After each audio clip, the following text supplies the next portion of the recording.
வட மாநிலங்களை காட்டிலும் தென் மாநிலங்கள் கொஞ்சம் நாங்கள் யாரு, என்ன எங்களுக்கான அடிப்படை உரிமை, கல்வி வந்து எங்களுக்கு இலவசமாக கிடைக்கணும், மருத்துவ வசதி கிடைக்கணும், சுகாதார வசதி கிடைக்கணும், இந்த மாதிரியான விழிப்புணர்வு, அதே மாதிரி வேலை வாய்ப்பு எங்களுக்கு கிடைக்கணுங்கிற விழிப்புணர்வெல்லாம் ஒப்பீட்டளவில் கொஞ்சம் கூடுதலாக இருக்கக்கூடிய பகுதி தான் நம்மளுடைய தமிழ்நாடு குறிப்பாக சொல்லணும்னா.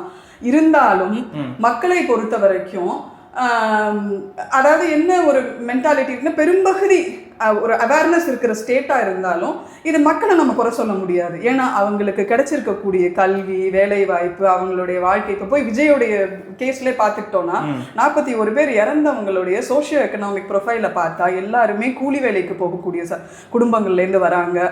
நான் கூலி வேலைக்கு போயிட்டு இருந்த நேரத்தில் என் ஒய்ஃப் என் குழந்தைய கூட்டிட்டு போயிட்டு இப்படி ஆயிடுச்சுன்னு சொல்கிறவங்க தான். அப்போ எந்த வித ஒரு புரிதலோ, ஒரு அரசியல் தெளிவோ, இல்லை 4 விஷயங்களை படித்து தெரிஞ்சுக்கிற அந்த ஒரு சூழ்நிலோ, அப்படியான வாழ்க்கையோ வாய்க்காத நபர்கள் தான் வந்து பெரும்பகுதி வந்து போய் அதில் வந்து மாட்டுறாங்க.